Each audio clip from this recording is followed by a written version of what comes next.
จะมาถามผู้สาวน้ำปุ้ยได้ไหมเนี่ย มาถามสาวบ้านน้ำปุ้ยไปดิ ผู้ได้ก่อนนางงามนะ นี่แสดง ผู้นี้มานางงามนะฮะ อันนี้มาจากบ้านน้ำปุ้ยหมดเหมือนบ่ คนนี้มันยาว อันนี้น้ำยาอ๋อมันน้ำยา คืนนี้เห็นแต่สองคนเห็นเปล่า แมน เอ้ย โอ้ เดี๋ยวซอกบนแจ้งก่อนเนาะจากหน่อย มาคำบ่กลับตีมาคำนะ กับ กลับไปบ้านเหรอ แมน อ่ะคือไปอยู่นี่ก่อน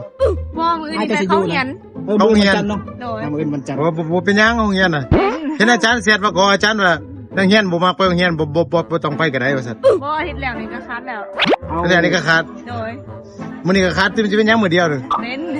บ่มึงคำก็ครับเลิกเอาบ่แม่นมื้อ2ครับแต่2มื้อ2ครับแต่2บ่ได้วะ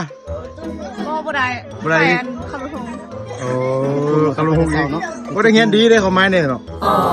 นักเรียนดีเด้เด้อ ขอเบอร์เลย ฮะ เอาบ่แม่น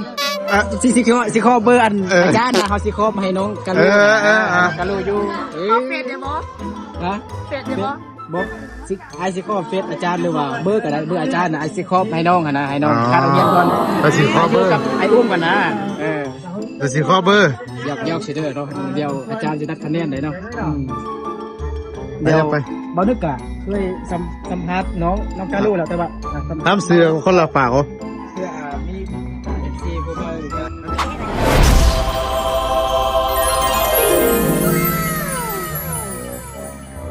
อันนี้ซื้อยังก่อนนี่นะ ปัสเซีย ป้าเสียผู้นี้ว่านางงามเหมือน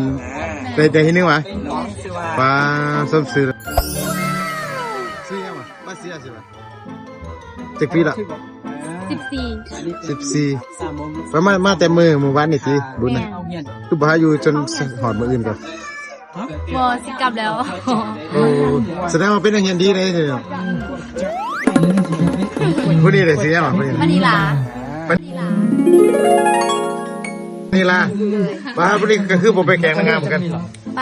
17 ปีเนาะ ได้ที่ยัง ที่3 ป้าบลูนกันเลยวะตีสามอีกจากบ้านกันหยาบดิเมื่อคืนนี่เห็นมาเมื่อคืนเนี่ย เห็นมาเห็นเพจ เมื่อคืนนี่ก็มาอีก ได้อันไปขี่สไลเดอร์ไปขี่สไลเดอร์ โอ้ผู้สาวมงนี่มักสไลเดอร์เด้อสู้แต่ก็เนาะมักสไลเดอร์เนาะ นี่กำลังลมกับพันหม้อเยอะนี่ ไม่ใช่คือว่าลมหัน ก็ มั้ง ดูเป็นแพ้ได้นี่เลยจบมาเจ็ดไปยันแพ้ อ๋อซื้อยังก็ลืมซื้อละ ซื้อกันหู กันลู กันลูก กันลูเรียกภาษาลาวนี่เขาไม้คือวันนี้เรากันลู มีความหมายมั้งกันลูก นี่ บ้านอะไรกันลู ฮะมีความหมายอะไร ปลาใส่ ฮะ ปลาไซ กันลูกันลูแปลว่าฝาใสเสือ ปลาไซเราปลาอันท้องฟ้าสดฟ้าเอิญมั้ง แม่น อ๋อแบบท้องฟ้าโบมีเมฆโบมีอัน ๆ งอกโบมีเนี่ยพวกเพื่อนอ่ะนะ ของฝ่ายสดใสโอ้สมซื้อเว้ย น้องกันลูกก็ยังโคตร อันนี้ไทยอันนี้มันบ่มีไม้เอาหนึ่งคนกำลังสัมผัส คือน้องมีโชคดีกี่ตัวเลยบุญมาโชคบุญมามีแฟน บ่คิดตัววะ ตัว แสดงศิลปะไอ้เก่ง บ่ให้น้องเพลงอยู่ กา เนาะ รแสดงออกแบบงามเมื่อนั้นเห็นอาอยู่บ่จอบทายอยู่บนเวทีอ่ะ มองบ่ได้เห็น บ่เห็นหนึ่ง เห็น อ๋อ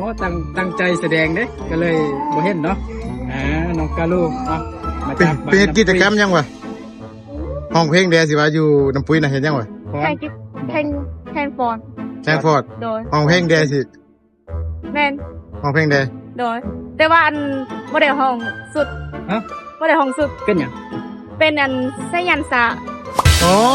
สัญญาศาสตร์ที่เราเป็นยัง เพราะว่าเดี๋ยวจะเลยมาแกะ อ๋อแล้วได้ยังไปแข่งเพลง บ่บ่ได้ห้องแทง อ๋อห้องโซ่สิวะ แม่น กูก้อนเต้นเลยนะ แล้วได้ที่หนึงแม่นยังวะเห็นอันลงอยู่ ฟอด บ้าน พอได้หนึงป้า เฮียนน้ำปุยได้ทีนึงเขาบ้านสิเด้ ผมเป็นโรง แสดง ผมเป็นโรงเรียนน้ำปุ้ยตีโรงเรียน บ่ซ้อมีภาษา เอามาสอนเป็นภาษาป้า ใจได้น้องกาลูเด้อ โดย อ้าวโดย